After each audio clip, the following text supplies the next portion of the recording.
So every time I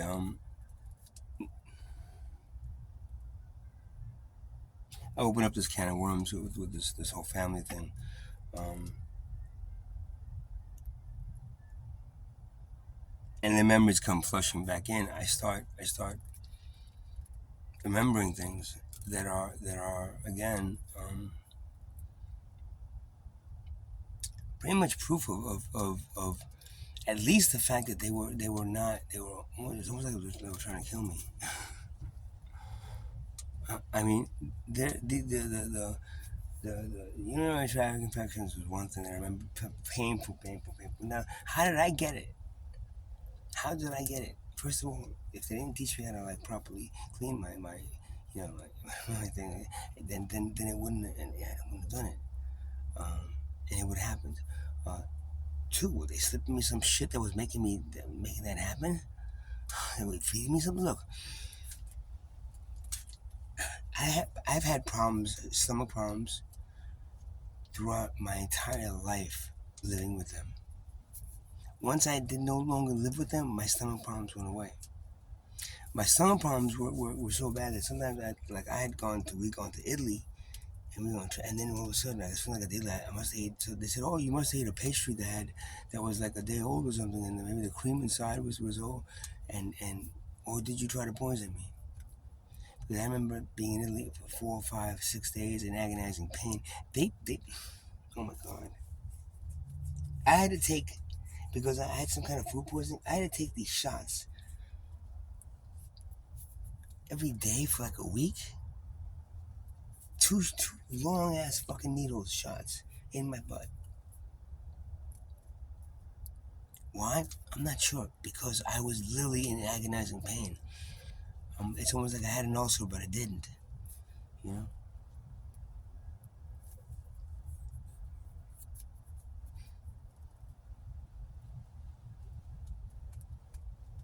They took me to, then I had to get a root canal and stuff, and we didn't have time, so we left Italy. We said, we can go see a dentist when we get to Italy. We went to see a dentist in Italy, and it was a cavity actually. It wasn't a root canal, it was a cavity. But I didn't take care of it. By the time I got to Italy, and stayed there for a month, the dentist there basically fucking put a huge hole in my tooth that I would have to then put aerosol on and stick a cotton ball in my mouth, for the rest of the time that I was there, because um, he couldn't do anything else for it other than pull it. Uh, and maybe if you need to get a cap and all that stuff, you might as well. It's gonna cost you money here. You don't have, when you go back. You have insurance, so you go wait till you go back. So I spent a month in Italy in agonizing pain. So the stomach thing was really something weird, and also the fact that my mother's cooking made me very tired. It made me very sluggish, and it made me feel at times like I was working as a programmer. I was working, and in the afternoon, I literally feel like I was nodding out. I was passing out. Not as opposed to passing out. I don't do dope. I don't do heroin. I wouldn't. There's no reason for me to nod out, other than the fact that there's something in the food that were giving me. I mean, I used to bring lunch home. My mom cooked something the night before. Because that's all she fucking did was cook and clean. And that's all she was a domestic, like cleaning lady, man, basically, and cook. And she was a maid, basically, for her whole brothers and sisters. And that's what she ended up being for us. Nothing more. And that's what I mean. How did this woman decide that to pick up and leave and get up and move all the way 2,000, 3,000 miles away to a place that she's never been to, only because her brother's there, and drag 4 kids and a husband there? I'm not even sure if the father came or father came when he came. I know that at one point he was working in the restaurant that my uncle worked in, but then he stopped working, and then he left. So I'm not sure if that's when we first got here, or we came first, and then afterwards he came, and then he spent a little time, and then he ended up leaving. That's probably the way it happened, because I don't think I don't remember coming here. No, I don't remember the flight. I don't remember taking that picture that was on my passport. I don't remember any of that. None of it do I remember.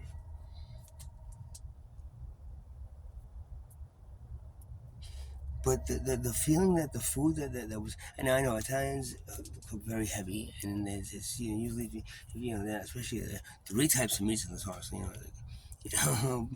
you know, pork, beef, and chicken. No, pork, beef, and veal, I think, or something like that.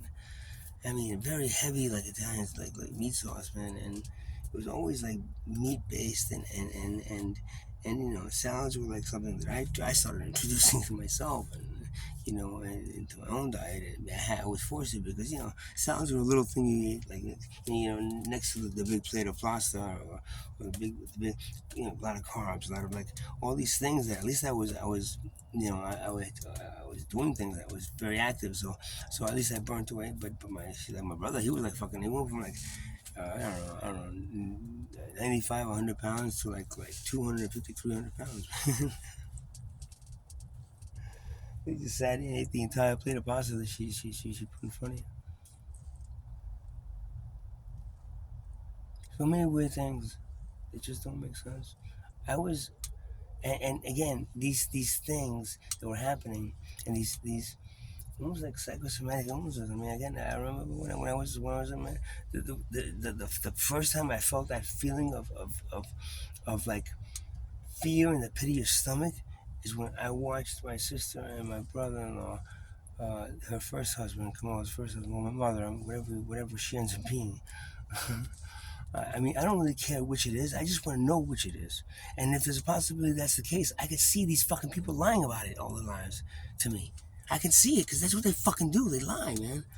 You know, they when you try to talk about a past event, it's like, no, that didn't happen. You're remembering all wrong. That is just like phony bullshit, lying, covering up something that you did, and your brother did. You know, I mean, I'm still not sure what it is, but whatever it is, you guys are covering it up. And because every time it's like you're like I don't know, like one of those Venus flytraps. You put my finger in the ears, I hear you snapping and shit. When it's pointing at you, saying like, do you remember this?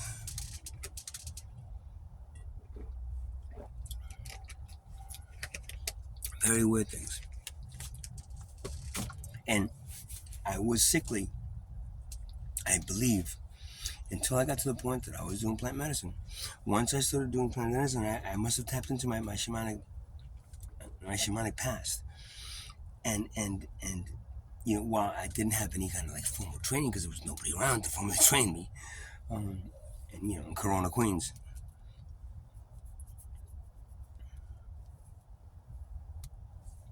because I specifically had people that had certain plant medicines and had access to certain plant medicines. I got them, and I used them, and that helped me disassociate myself with these people. And after I got caught smoking pot in my bedroom, and my big fucking 220, that way was like 195, 200 pounds. Brother can't 6'1" comes at me and he fucking starts beating on me, fucking for smoking weed in the fucking in the bedroom that we shared together by the window. I mean, I didn't know what to do. I jumped out the fucking window, rolled around, jumped down two flights, rolled like over this. I rolled around, jumped out the window. You roll over this like this addition to the house that has a little roof on it. Boom to the end, and then I jumped down and I ran. And I ran away. I ran away. I was like 15 years old, 15 or 16, and I ran away from these people because I was sick of them. I was fucking sick of him. And how dare he fucking puts his hands on me and do that shit. And I could not do anything about it because he was a big fucking intimidating fucking guinea, man. You know?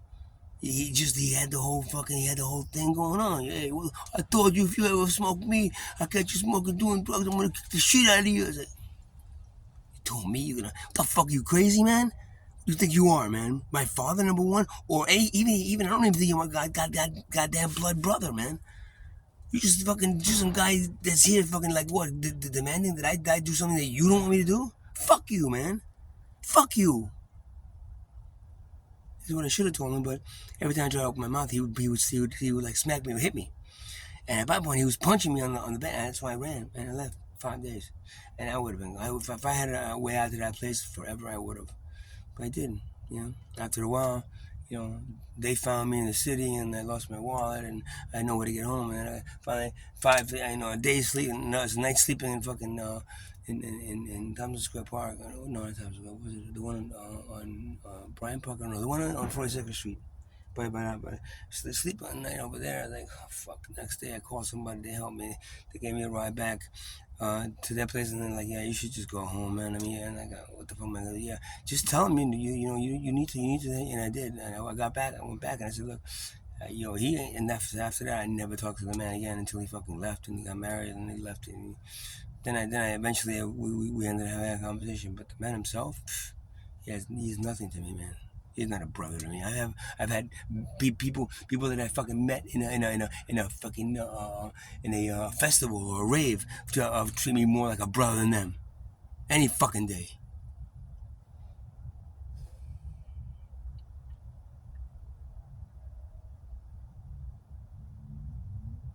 And I was until I did the plant. Once I did the plant medicine, I didn't suffer from a lot of those things anymore that I was suffering from. What? Because I regulated whatever the fuck they would give me in the food they were feeding me. Um, um, Whatever they were giving me in the food they were feeding me, I was countering it with the plant medicine that I knew. Shamanically, I knew it was right to do. I first time to hit acid, I was like 15 years old. It was the greatest experience of my life. I loved it. Most people were like, oh, they were scared shit. So, how did you survive the thing? First of all, I didn't drink alcohol. Second, I smoked a lot of weed. And third of all, I just sat down and understood there was an experience that I was really enjoying, and I was really getting into. That's it. Yeah.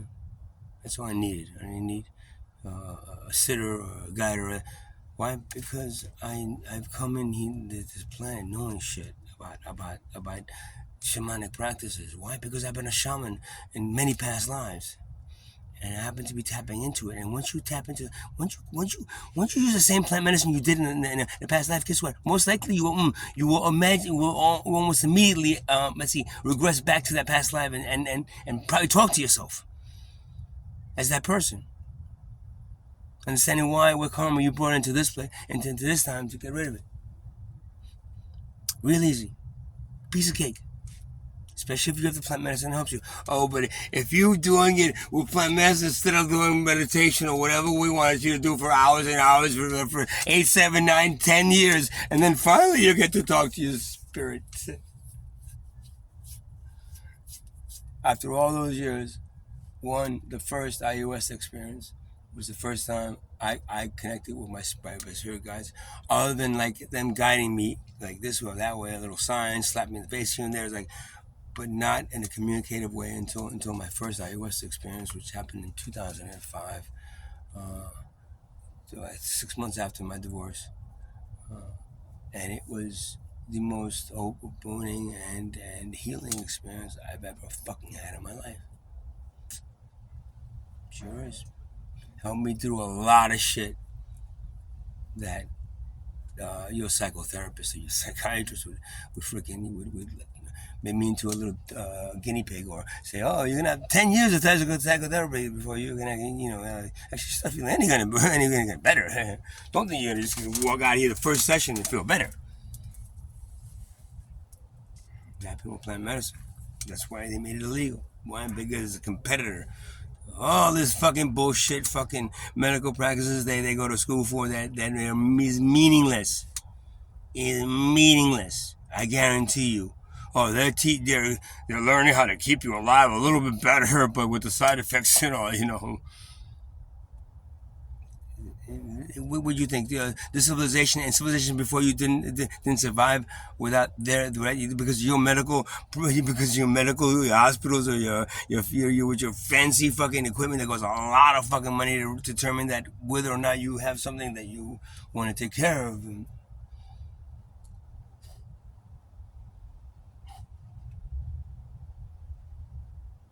Ridiculous, ridiculous. So and against my brother's will, and and like I said to him, I'll do whatever I want to do, and you have no right telling me what to do. And he said, "Fuck you, man." And after that, we never really talked. I was his little hippie brother, and he was the big goony fucking, straight out of the fucking the Sopranos, man. One of them. Yeah, I was messing my brother. Hey, I thought, Tony, I fucking love you. Until I don't, right, Tony? They ain't call me to find out how the fuck I'm doing. Wonder why. Maybe it's not my brother. Maybe it's something different.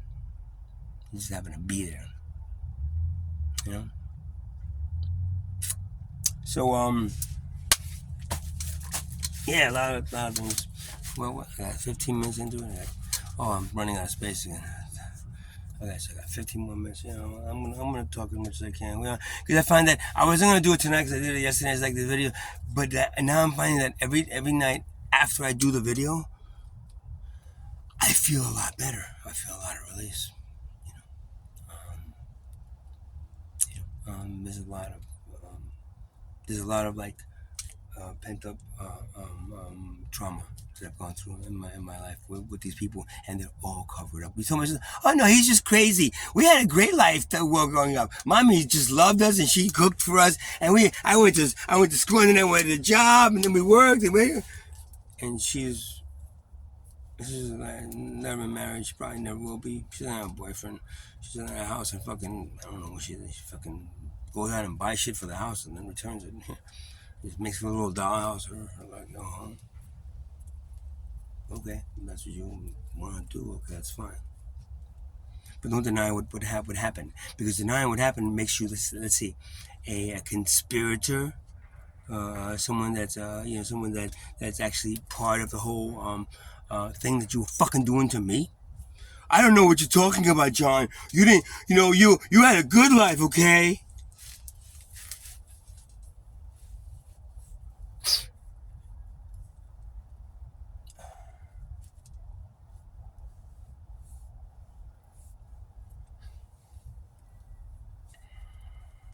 I don't know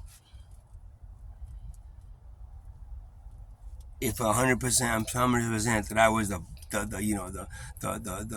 half black kid in the family. Because now I'm thinking about it and putting that whole story together that way. It makes sense why my brother fucking hated niggas, He would say, I would fucking go kick that fucking nigga's ass, yeah. You say that shit all the time, man. I used to have to hear that shit. I never really hung out with any of the Italian kids. They're like, the ones like, if you watch Bronx Tale, like, he had all his little friends and stuff. All my little friends were either Spanish or African American. I had a few, like, a few Italians, but like, here and there. My brother was into the whole gang Italian thing. Hey, fucking hey, ooh. I was in a car with them where every other fucking word where they fucking say, so you think I curse so much? They were fucking, hey, that fucking guy do fucking, fuck him, man, fucking sober, fuck him out. And I'm like, again, an 8-year-old kid going, ooh. It didn't, it doesn't matter because they cursed. It's the fact that they're cursing over and over and over and over and over and over and over again. It's like, what the fuck is wrong with you people, man? At 8 years old, I was like, what the fuck is wrong with you? How did I get into this family? I'm here.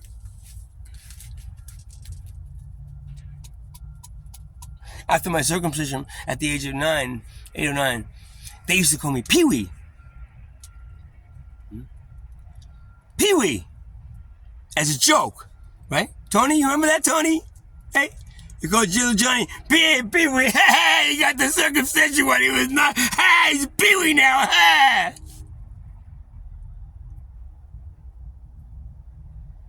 Yeah, that one I remember now. I had forgotten that one for a while. But you can ask Camilla, you remember what you called Johnny, Pee-wee? And, hey, Tony, oh no, I never called him that, he's crazy, he's making up stuff now, huh? I don't make up anything. I recall things that are blocked away memories that kind of like when a kid gets raped and they don't want to remember being raped. Not that I was, but everything he put everything else on the list, including like I don't know, you were trying to kill me, but do it in a certain way that either the drugs do it or something else does it. Getting all dizzy and he's driving. He gets into an accident. Did I not? Fuck yeah, yeah. I told you, if we ever start, I see you doing drugs, I'm gonna kick the shit out of you. Blah, blah, blah. I had Tony Soprano fucking kicking my ass when I was 17. No, 16.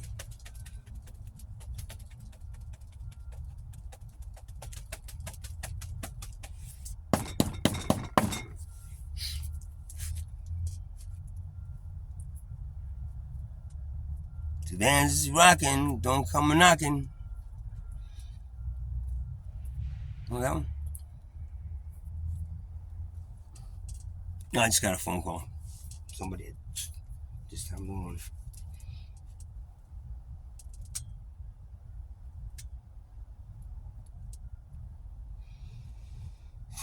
So, yeah. All these little memories popping up now. My good old brother made me wash his car and he gave me $5. Hey, I didn't do it. Washing it dry, man. You missed that spot over there. Over there, it's $5.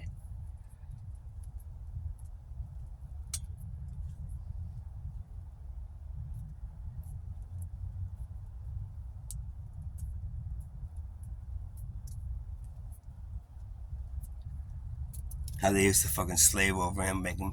He came home from work. He's like, I'm hungry. I'm going out. I'm hungry. Rose, come on, come down and make me a steak. And they would get up and go cook him a fucking steak at 2 o'clock in the morning. Fucking asshole. My good old brother. Then his ass sat in that fucking chair and did not get up when all the women did everything for him. Yeah, that. It's almost like this asshole was my father, but he's not. He's acting like my father, but he's not. I don't even think the guy says is my father. Neither of these people my father. Where the fuck is, and who the fuck are these people? This is not my beautiful house. This is not my beautiful wife. Right? When I heard that song, and I heard the line of that song, I felt so connected with that fucking song and that line that I just like, man. David Byrne, man. Hey. This is not my beautiful house. This is not my beautiful wife.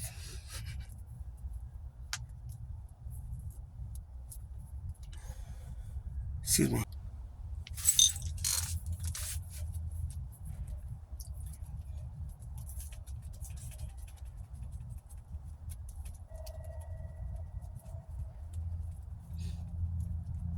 I remember when I first started going through puberty.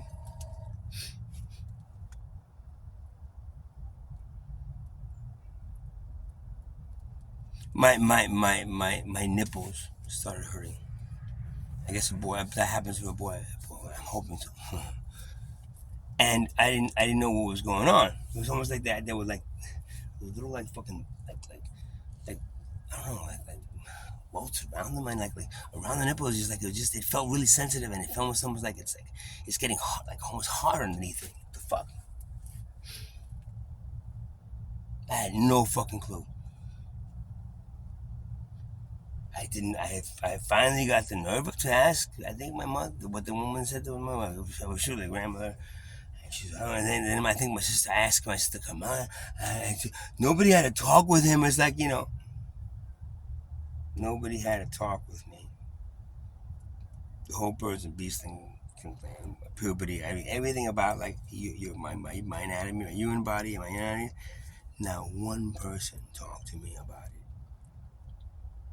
Not one, which is why I think, like I say, if I'm getting urinary tract infections because I have foreskin on my my penis, and then because I have that, yeah, maybe if you teach me how to clean it correctly, then it wouldn't have a problem. Does Tony get urinary tract infections? He ain't got a fucking.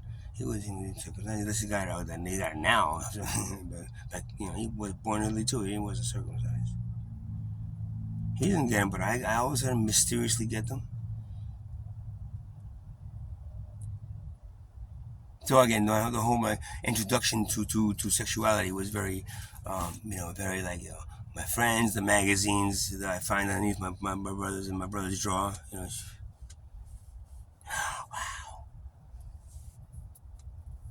There was no videos back then. Unless you have like an VHS and you have one videotape, you go and stick it in. There was no internet back then.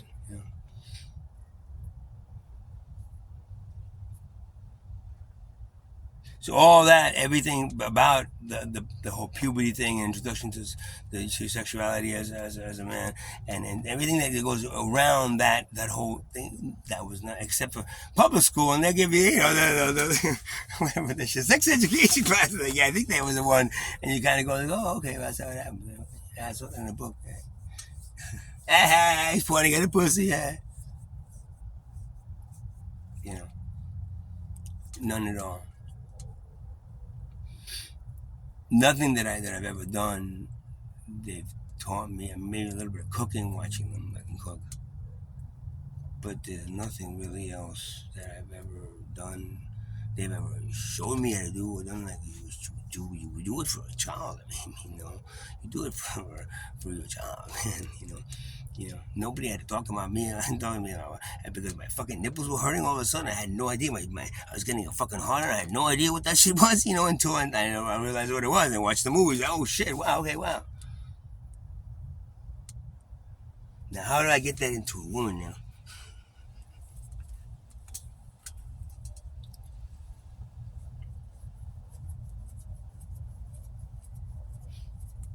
And I saw something in the back of my head. My brother, my fucking, you know, Tony Soprano brother.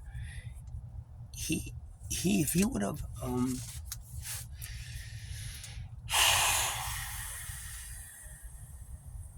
I bet you anything he was hoping I was gay. Cause then if I was if he could push me into a gay thing, then he could like push me away from the whole thing of maybe having a child, and then eventually having a child that was black or something. I don't understand why else would he would do this to me. Why else would he be the center man of like getting me a circumcision, fucking blowing smoke in my ear so I stay short, and fucking making me unattractive to the women as possible, via beating the shit out of me if I smoke weed.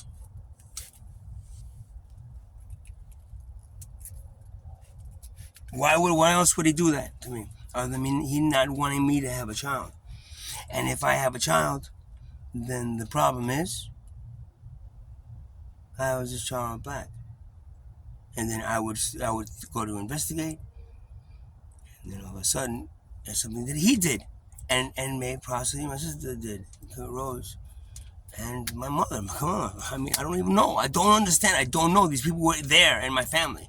They were there, but they wouldn't. I never had a connection with them. They never represented something for me that represented me. I mean nothing. Nothing. Not fucking one thing. Not you. Oh, they were so sweet and nice. Okay, but it was fake, man. It's all fake. Everything is fake here, man. Plastic couch, you got plastic everything, man. How the fuck was this? Was this?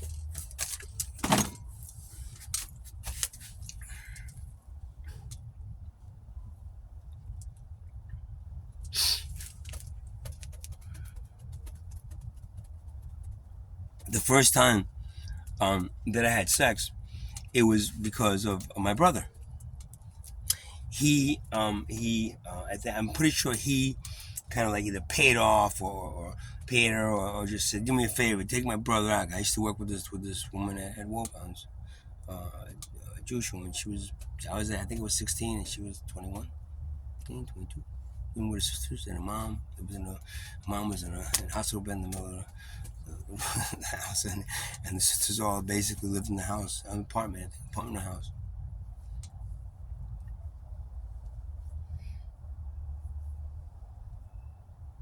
And we went on, and she kind of like kept on like coming out, coming on to me. I wasn't sure really why. Later, I realized that my brother knows her, man. And but I say, do me a favor, go. I want to make sure my brother's not gay. You know, I don't know if he is or not. So go ahead and show him a good time.